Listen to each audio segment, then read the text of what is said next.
Hola a todos, soy Jorge Palacio, el gerente de soporte al producto para Latinoamérica de LBX, de Linkbell.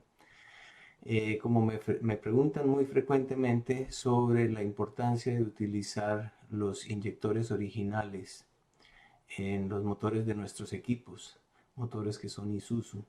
Entonces quiero presentarles un video para mostrar cómo funciona el sistema de inyección de los motores.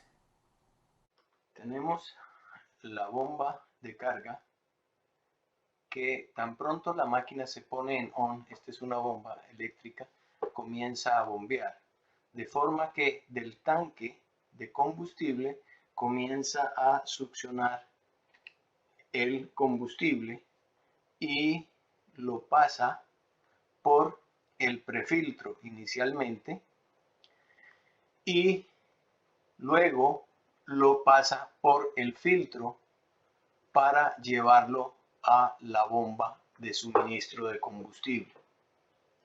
Esta bomba de suministro es una bomba de doble etapa que inicialmente tiene una bomba de piñones y después pasa una bomba de pistones, donde se levanta una presión realmente extrema. Es supremamente alta, tan alta que los componentes, las tolerancias de los componentes es tan estrecha que el aceite del motor no la puede lubricar, se lubrica con el mismo combustible y esa es la razón por la cual cuando está bajo el nivel de combustible indica en el tablero que es requerido llenar el combustible, porque esta no podría operar sin combustible porque se daña. Entonces, como les decía, esa alta presión es enviada a el múltiple común, el common rail, que es un sitio donde se acumula el combustible para que esté disponible para los inyectores cuando se necesite. Este múltiple tiene básicamente una válvula limitadora que en caso de que sobrepase el límite superior de 26.000 psi, entonces se abre para liberar esa presión. También tenemos un sensor de la presión del combustible en ese sitio, de forma que podamos saber exactamente cuál es la presión en el sistema para que el computador determine cuánto inyectar. Y como les decía, entonces del Common Rail se tiene la disponibilidad del combustible para los inyectores de acuerdo con lo que se requiere.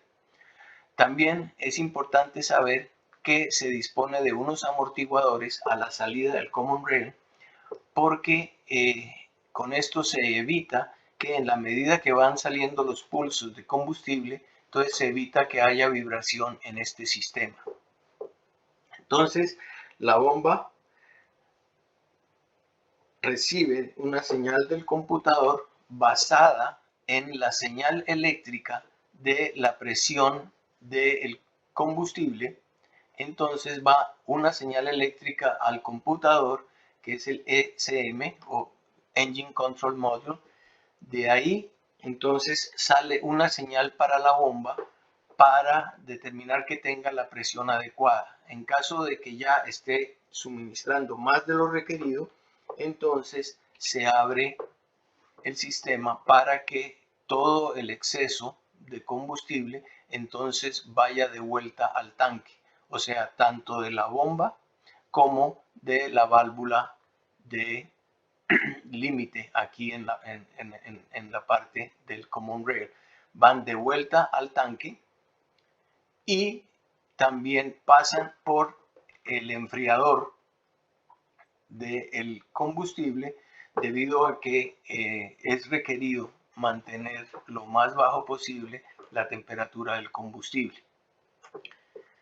Al tener el sistema ya listo, es decir, los inyectores tienen la disponibilidad de tomar el combustible, entonces se tiene la información de el sensor de revoluciones del motor el sensor de localización del árbol de levas para saber exactamente cuándo se inyecta. Se tiene la información de los diferentes sensores, como les decía, revoluciones del motor, relación de carga del motor. Eso quiere decir la potencia que se está solicitando del motor. Está la presión del aire comprimido después del turbo, está la presión del múltiple de inyección como tal, la presión atmosférica para saber la altura en la que he estado trabajando, la temperatura del refrigerante, la temperatura del aire de admisión. Son todos los factores que influyen en la combustión del combustible. De esa manera, el computador manda una señal al inyector para que se active ese inyector. Entonces, en el momento en que se activa ese inyector es cuando inyecta el combustible. Entonces, el computador va enviando la señal a cada uno de los inyectores que les corresponde cada vez no, cuando lo requiere, de acuerdo con las condiciones descritas anteriormente. En cuanto a la operación del inyector, inicialmente cuando no está activado, se tiene la válvula 1 que se encuentra presionada hacia abajo por el resorte número 5 para cerrar el paso del combustible a la línea de retorno. Quiere decir que del common rail viene el combustible o está el combustible y está, digamos, concentrado en esta área que sería el área de presión, que hace que el pistón número 4 se encuentre presionado hacia abajo, de manera que tiene cerrada la tobera 9 y no hay inyección de combustible. La forma como opera es que el computador manda una señal eléctrica de 118 voltios DC en esta parte de arriba y se activa una bobina, que es la bobina número 5, es como un electroimán, de forma que cuando está activada, entonces mueve el núcleo hacia arriba, es el que mueve la válvula para permitir el paso de combustible de esta cámara al retorno. Entonces, en el momento en que esto ocurre, entonces comienza a perder presión en esta área de aquí, pero como tiene unos orificios, hace que sea relativamente modulada esa pérdida de presión. De forma que cuando ya se ha perdido algo de presión, entonces el pistón en este punto mueve hacia arriba, haciendo que la tobera se desplace también hacia arriba y el combustible que hay atrapado o que viene del common rail, entonces permite la inyección en la cámara de inyección. Entonces, ya cuando el computador determina que ya se hizo la inyección de acuerdo con todos los parámetros que maneja, entonces simplemente corta la señal. Y en el momento en que corta la señal eléctrica, entonces nuevamente el resorte presiona la válvula hacia abajo, cerrando la salida del combustible hacia el retorno. Entonces, en la cámara de presión, nuevamente se comienza a generar la presión que desplaza hacia abajo el pistón. Y al desplazar hacia abajo el pistón, entonces nuevamente se cierra la tobera y ya ha parado la inyección. De esta forma, nosotros vemos que el sistema para la inyección consiste en abrir la válvula de retorno por un determinado tiempo. De esta forma se sabe exactamente la cantidad de combustible que se está inyectando de acuerdo con todos los parámetros que influyen en la combustión de este. Por lo anterior, con todos los factores que influyen en la combustión, tenemos que la cantidad de combustible a inyectar tiene que ser muy precisa. Por ende, los componentes internos del inyector para trabajar bajo estas presiones tan extremas deben ser de muy buen material y tener unas tolerancias muy pequeñas. y de todas maneras es requerido que cada inyector, al producirlo, sea aprobado y de acuerdo con los resultados se les asigna un código QR que indica la variación en la inyección, de forma que el computador con ese código puede hacer los ajustes para que la inyección sea precisa.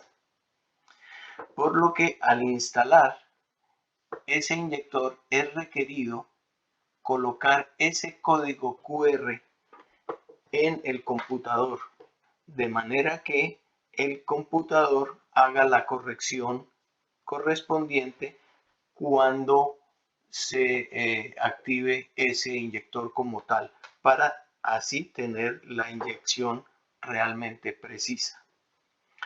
Al colocar un inyector sin su código, en general el computador tomaría las correcciones o el código del anterior, por lo tanto inyectaría ya sea de más, que generaría combustión incompleta, produciendo carbonos que afectarían las válvulas, los anillos, etcétera, que incrementan el desgaste. O si inyecta menos, entonces afectaría la potencia del motor y sobrecargaría los otros pistones. En general, los fabricantes de repuestos alternativos no se preocupan por la calidad ni se preocupan por la eficiencia del equipo. Entonces, eso hace no tengan en cuenta los requerimientos de materiales y de precisión de los componentes y tampoco tienen en cuenta los daños y los desgastes que estos generan en otros componentes, que en últimas van a generar daños que en un futuro van a ser mucho más costosos que los desgastes normales o esperados del equipo. Por consiguiente, quiero que tengan siempre esto en cuenta y que esta información les sea de utilidad. Hasta pronto.